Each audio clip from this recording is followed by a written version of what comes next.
At the rehearsal dinner, my fiancée said, "You deserve the truth." I thought she meant something small. Then she whispered, "Yesterday I slept with my ex to understand my feelings. But it's you I love."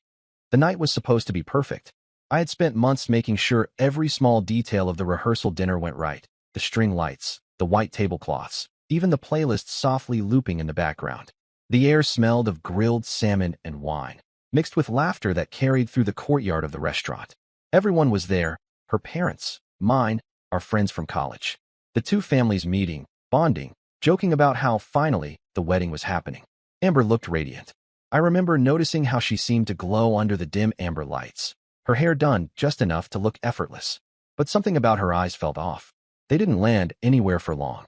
When she smiled, it was almost too wide, like she was trying to convince herself of something.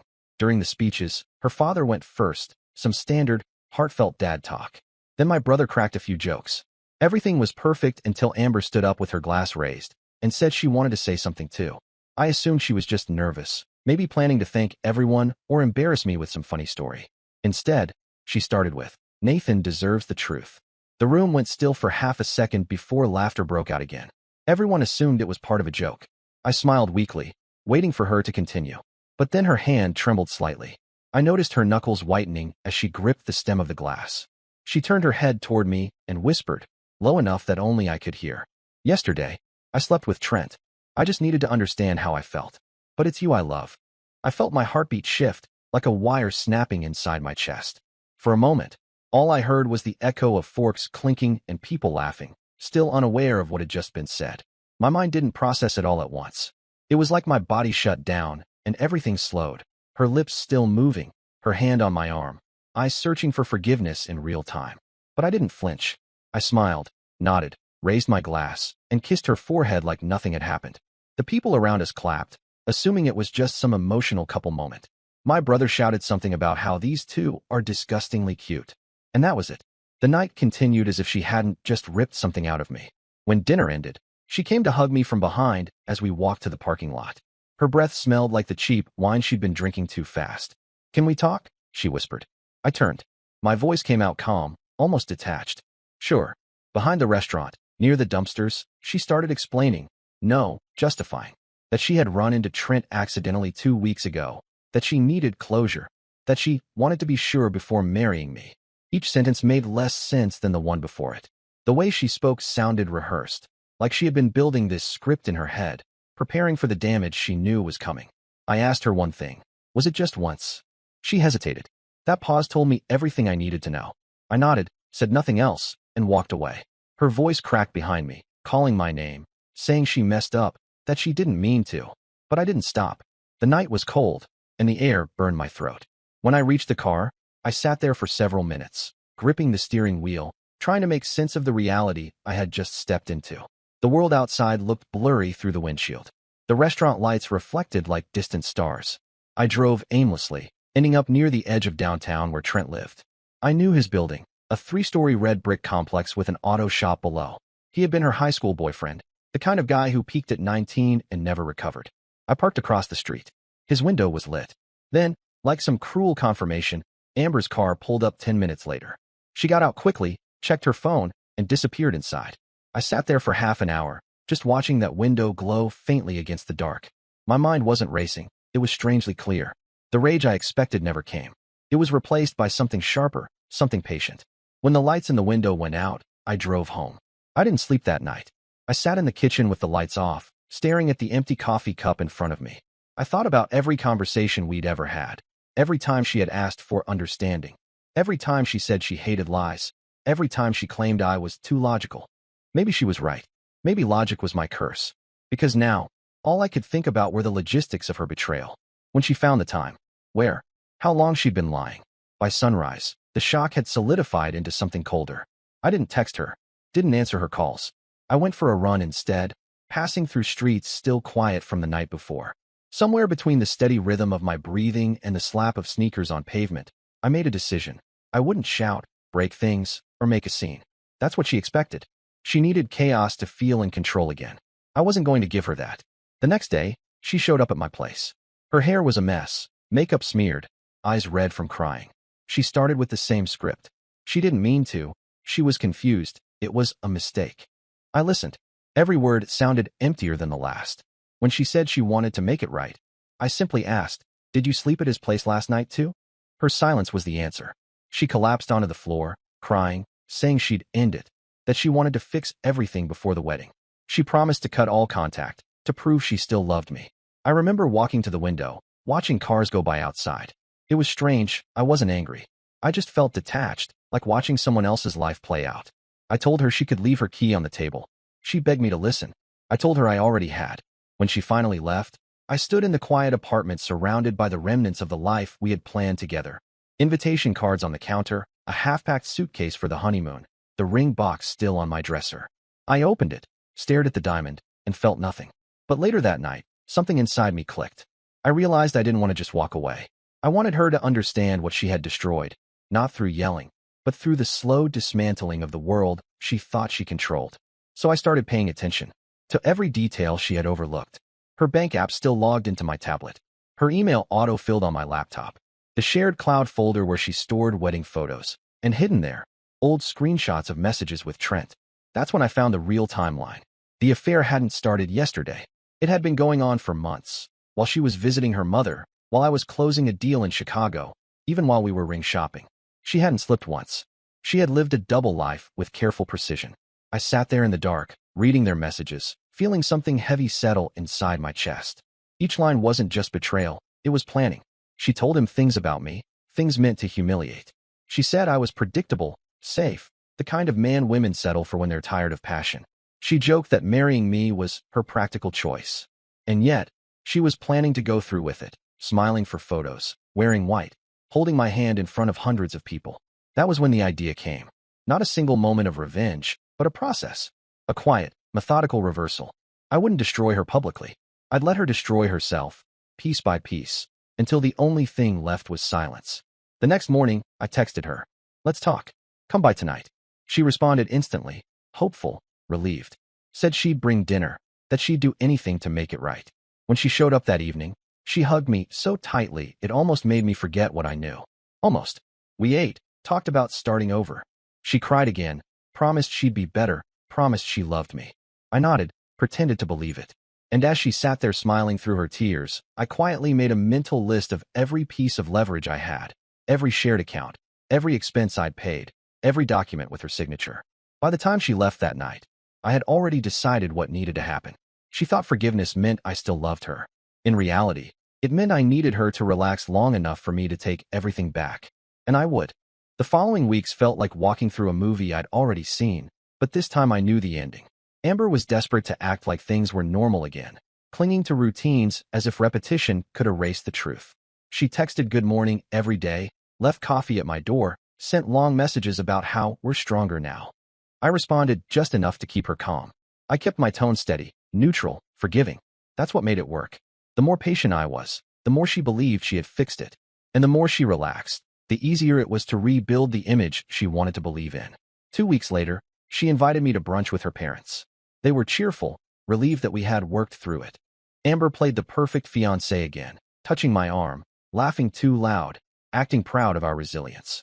I just smiled and nodded, but my mind was elsewhere. I had spent those 2 weeks digging, not out of curiosity, but strategy. I combed through the shared financial folder I had created for our wedding planning. It had her signatures, bank info, credit approvals, even her job documents. She'd been careless, letting me handle everything because she trusted me with money. That folder became my weapon. At night, I'd sit at my computer tracing the web of her financial life. Joint cards, her student loan, her car payments. I found a pattern. Everything she owned was tied to something I'd either co-signed or set up. She thought she was independent, but she had built her stability inside my framework. The irony was beautiful. One afternoon, I went to see Trent. I didn't tell Amber. He worked at his family's auto shop, the kind of place with rusted tools, oil-stained walls, and a radio permanently tuned to classic rock. He looked surprised but smug when he saw me. Thought I came to fight or demand answers. Instead, I told him I just wanted to clear the air. He laughed, said, "Man, she told me you were uptight, but didn't think you'd actually show up." I kept my face blank. He went on talking, too much. Said Amber had been emotionally done long before she cheated. Said she'd told him she was marrying me because I was financially stable. He smirked when he said it. I let him. I wanted him to. Every word he said confirmed that Amber had rewritten our entire relationship in her head. Before I left, I said something quiet that made him blink. "You should have stayed in your lane, Trent." He laughed again, but his eyes flickered with something uneasy. I went straight to the florist afterward, not to cancel the wedding, but to transfer everything under my personal name. Every deposit, every invoice, every vendor. I told them the event was being rescheduled, that payments should now come through me directly. It was easy because she had authorized me earlier. At home, Amber called, asking where I was. I told her I was running errands for us. She sounded touched, grateful. That made it almost too easy. 3 nights later, she came over with dinner and a bottle of wine. She wanted to start over officially. I poured the drinks, let her talk. She said she wanted to move in together before the wedding to rebuild intimacy. I agreed. I even suggested we get a bigger apartment, one near downtown. She loved the idea. A week later, we found one. She signed the lease under her name because my credit score was better used for the mortgage later. I told her I'd help with the deposit. I transferred the money from our joint account, the one she thought was ours. But the account balance she saw was a duplicate. I had already moved the real funds elsewhere. As we unpacked boxes, she played music and danced barefoot in the living room. For a brief second, I wondered if I'd ever really known her at all, or if she'd just been playing a role the entire time. The kind of person who learned early that affection could be currency. I pushed the thought away. The time for introspection was over. 2 weeks after moving in, she quit her job, said she wanted to focus on wedding planning. I encouraged it, told her I'd take care of things. She had no idea she'd just cut off her only lifeline. I started the slow withdrawal process then, not financial, emotional. I stopped answering her texts as quickly, canceled a few date nights, started coming home late claiming work emergencies. She asked if something was wrong. I told her no. I wanted her to wonder. Around that time, Lacey, her maid of honor, called me. She sounded nervous, but honest. She said she'd been keeping something from me, that Amber had been seeing Trent months before the dinner, that she'd covered for her once, saying Amber was at a spa weekend when she was actually out of town with him. Lacey said she couldn't live with the guilt anymore. I thanked her and didn't tell her I already knew. But that call did something. Lacey's tone wasn't like the others. There was anger under it. Not pity, not sympathy, but disgust. I could tell she had her own history with Amber's manipulation. Over the next few days, Lacey and I talked more. She started sharing things Amber had said about me behind my back, that I was safe, boring, someone who'd never leave. Each new revelation made me calmer. The anger had long evaporated. Now it was precision. Amber began noticing the shift. She said I seemed different, colder. I told her stress from work. She started getting paranoid, checking my phone when I left it on the counter, tracking my location on shared apps. I let her see what I wanted her to see. I drive to places I knew would confuse her, quiet cafes, parks, random neighborhoods. Let her wonder if I was meeting someone. Each time she confronted me, I'd just say, "You said you wanted the truth once. Are you sure you can handle it?" That line made her flinch every time. She started losing sleep, pacing, checking my messages at night, her control slipping. I watched her unravel piece by piece, and the best part was she still thought I loved her enough to stay. Meanwhile, behind the scenes, I had set everything up. The deposits, the payments, the lease, all in her name, all under her financial liability. And when I was done, I planned the final turn quietly. One night, she came to me with tears in her eyes, saying she had a bad feeling and asking if I still loved her. I told her yes, because technically, in that moment, I loved the idea of her downfall. That same night, she tried to reach Trent again. I know because I saw the call logs later. He didn't answer. The next morning, I got a message from an unknown number. It was his fiancée, Hannah. She'd found out everything. Said she had evidence of the affair, screenshots, voicemails. She wanted to know if I planned to expose Amber. I told her no. That wasn't my goal.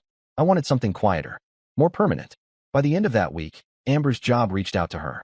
Someone had sent them messages from her work email, explicit ones between her and Trent from months ago. HR said it violated company policy, so she was blacklisted from rehiring. I didn't send those emails myself, but I did make sure they were found. The irony wasn't lost on me. The same digital carelessness that built her illusion was now taking it apart. When she got the email from HR, she screamed at me for an hour, accusing me of leaking it.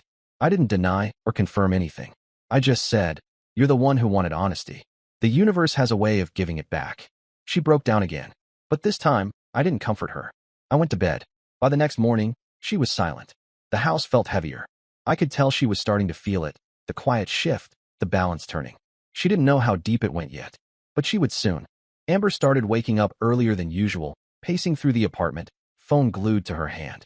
The confidence she'd once carried had completely vanished. She wasn't dressing up anymore, wasn't posting her couple photos, barely left the house except to grocery shop or check the mailbox. Every time I saw her glance at me, there was a flicker of fear, a suspicion that something was wrong, but she couldn't define what. I made sure she couldn't. We still talked about the wedding occasionally, at least when she brought it up. I pretended to still be planning, nodding when she suggested flower colors or catering choices. But all of those vendors were already under my control. The florist, the bakery, the event planner, every one of them had quietly canceled or rerouted the deposits weeks ago. The accounts she thought were paid were now just hollow promises. Amber didn't realize that every email confirmation she saw was a draft I'd written and scheduled from her own account to keep her comfortable. She lived inside the illusion I built, and I wanted her to. The funny thing about guilt is that it feeds on itself when no one confronts it. If you scream at someone, they fight back. If you stay silent, they collapse under the weight of their own mind. I gave her silence, consistency, and calmness, the worst punishment for someone who feeds on attention. A few weeks later, she finally broke the quiet. One night, she waited for me to come home from work. I'd been out meeting with a financial advisor, not for her, but to move the last of the shared funds completely out of reach. When I walked through the door, she was standing by the window, phone in hand, shaking. She said she saw a notification that someone had changed the access to our joint savings account. I told her it was just the bank updating settings. She didn't believe me. Her voice rose. She said she knew I was hiding something. She demanded the truth. That word, truth, had become almost comical by then. I looked at her and said quietly, "You remember what you told me at the rehearsal dinner?" Her face went pale. "You said you slept with Trent to understand your feelings. I think now it's my turn to understand mine." She didn't understand what I meant, not fully. But the way she backed away told me she felt something in the air shift. I didn't have to raise my voice. The silence that followed was enough to crush her. The next morning, she woke up to find her credit card declined. Her checking account was frozen for security verification. Her car payment bounced. She called the bank in tears while I sat in the kitchen sipping coffee, pretending to scroll through emails. By noon, she was trembling. She thought it was a mistake, that maybe the bank had mixed something up. She said she'd go there herself to fix it. I offered to drive her. When we got there, the clerk told her politely that her accounts were temporarily restricted due to recent suspicious transfers. Transfers she herself had authorized, on paper. Her signature, her ID, her consent. She didn't know that I had guided her through all of it weeks ago, under the pretense of financial consolidation for wedding planning. On the ride back, she didn't speak. That evening, I went to take a shower. When I came out, her phone was open on the couch, a string of unsent messages to Trent staring back at me. She had typed, "Please, I need help. He's doing something to me. I can't access anything." She never sent it, maybe out of fear or pride. I locked the phone and placed it beside her. She didn't even look up. That weekend, I started disappearing again, coming home late, leaving early, answering vaguely when she asked where I went. Sometimes I'd say work, sometimes I'd just shrug. She began spiraling, convinced I was cheating. I didn't deny it. I didn't confirm it. The following Tuesday, she found a hotel receipt in my jacket pocket, one I had planted intentionally. It wasn't from a hotel at all, but from a business conference center I'd rented for meetings. The look on her face when she saw it was exactly what I wanted. Devastation mixed with confusion. She confronted me that night, shaking, shouting that I was cruel, that I was just like her.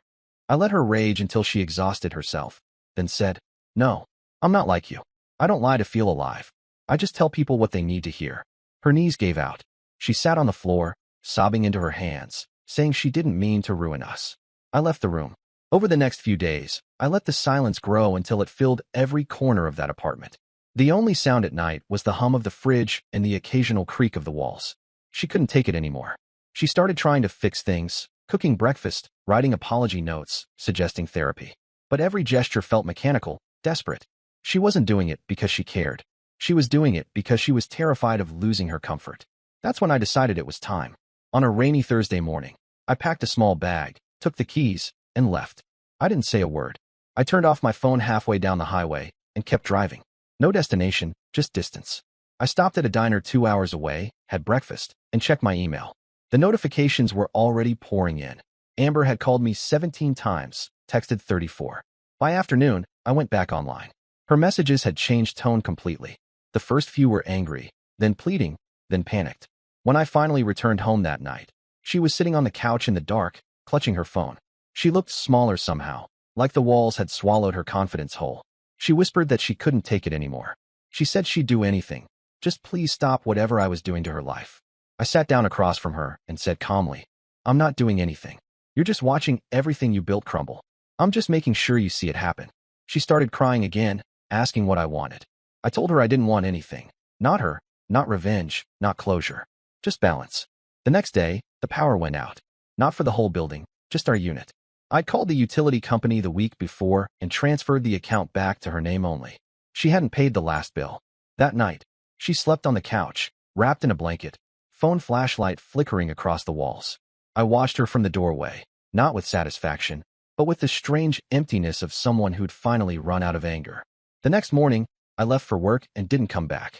When she tried to call me, the number was disconnected. When she went to the leasing office, they told her the rent was due in full under her name, and the deposit had already been refunded to the account she no longer had access to. I didn't take her money. I just took away everything she used me for. By the end of the week, she'd moved out, or rather, been forced to. I found out later she stayed with her mother, but even that didn't last. Her family knew something was off when she showed up with no job, no savings, and a trail of unpaid bills behind her. They didn't know the details, but they knew enough. I didn't speak to her again for 3 months.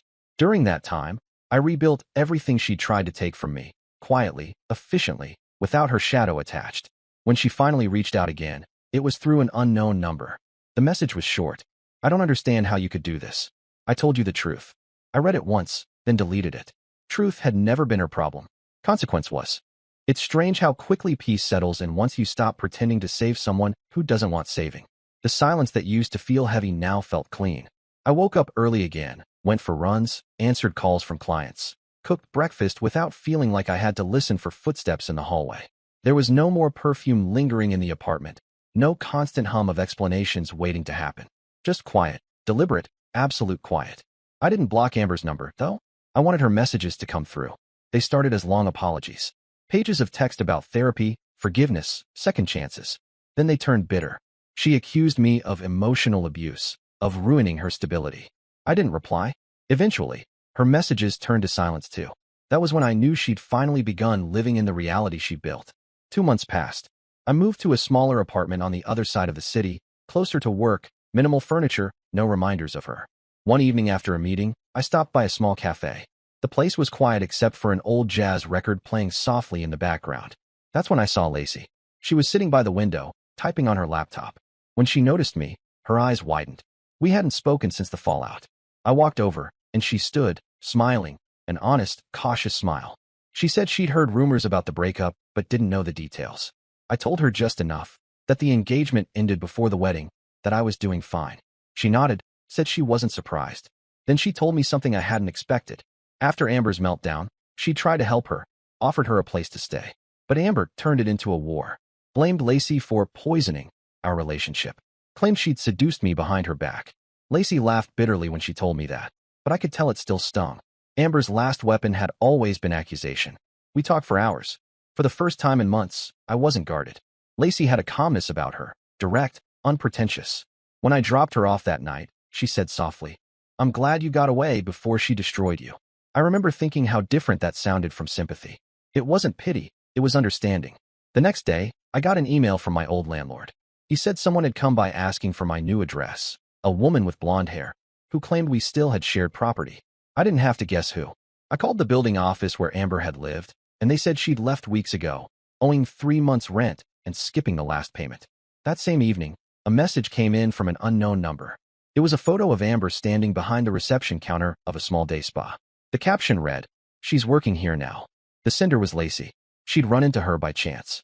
I looked at the photo for a long time. Amber's hair was shorter, darker, her face thinner. There was no fire left in her expression, just fatigue. It didn't give me joy. If anything, it confirmed what I already knew, that her collapse wasn't revenge. It was consequence. A few weeks later, I had to drop off paperwork for a client near that same spa. Curiosity won. I parked across the street and watched through the glass door. Amber was behind the counter, talking to a customer, smiling mechanically. Her uniform was neat, her movements precise, rehearsed. She looked smaller somehow, like the world had finally caught up to her. When she noticed me through the glass, she froze. For a brief second, her face went pale. Then she looked away quickly, pretending to sort papers on the desk. I didn't go inside. I just watched her for a moment longer, then turned and walked away. That night, I received an email from her, Short, formal, desperate. Nathan, I saw you today. Please, can we talk? I've changed. I know what I did. You don't have to forgive me, but I need to explain. I deleted it. Not out of spite, but because there was nothing left to explain. Amber's greatest punishment wasn't losing me, or her job, or her money. It was having to live in the world she created, one where trust had an expiration date, and every connection came with a hidden cost. Months passed, and life settled into something almost peaceful. I stopped checking old accounts, stopped replaying memories, stopped expecting closure. One evening, while sorting through paperwork, I found the wedding ring, still tucked in its velvet box. I took it to a pawn shop and sold it for a fraction of what it was worth. On the walk home, I didn't feel loss, only relief. Lacey and I kept crossing paths. Lunch turned into dinner, then into quiet weekends together. There was no grand romance, no sweeping declarations, just steady companionship, built on something both of us had been missing, honesty without performance. One evening, we sat on her porch, watching the city lights flicker below. She asked me if I'd ever really forgiven Amber. I thought for a long time before answering. I don't think forgiveness is the right word, I said. You forgive people who make mistakes. What she did wasn't a mistake. It was a calculation. Lacey nodded. Then maybe forgiving isn't the point. Maybe it's just learning not to care anymore. She was right. A year after the rehearsal dinner that ended everything, I got another message from a mutual friend who still followed Amber on social media. It was a photo of a beach at sunset. No caption, just her name tagged in it. I didn't even open the post. That night, I slept better than I had in years. A few weeks later, I ran into Trent at a networking event of all places. He'd lost his auto shop. His fiancée, Hannah, had left him, taken their house in the split. He looked older, defeated, tried to act casual. He said, "Guess life caught up to both of us, huh?" I looked at him, calm and steady. "No," I said. "Just you." Then I walked away. After that, I stopped thinking about both of them entirely. Some people say revenge is about making someone hurt as much as you did. But it isn't. It's about making them remember. And Amber would never forget, not because I destroyed her, but because I let her destroy herself while she thought I was saving her. Lacey and I eventually moved in together. It wasn't romantic at first, just two people who understood brokenness from different angles. But over time, something real formed. Something quiet, unforced. Sometimes she'd joke, "Guess your revenge worked better than therapy." I'd smile, but the truth was, it wasn't revenge that healed me. It was watching someone like Amber fade into irrelevance while my life became steady again. The last time I saw her was by accident. A grocery store aisle, almost 2 years later. She was standing near the self-checkout, holding a basket of cheap essentials, instant noodles, canned soup, a single bottle of wine. She looked up and saw me. Her mouth parted slightly like she might say something, but she didn't. I nodded once, polite, distant. Then I turned and walked out before she could speak. There was no satisfaction in that moment. Just closure, clean and final. That night, as I sat on the balcony with Lacey, I realized something. Amber had once said she needed to understand her feelings. She had, and she learned that understanding doesn't always come with forgiveness. Sometimes it comes with silence, with absence, with the sound of a door closing behind you and never opening again. The world didn't need to see her punished. She punished herself every day she woke up to the life she'd chosen, stripped of the illusions she once built her ego on. I didn't need to ruin her. I just needed to leave her with herself.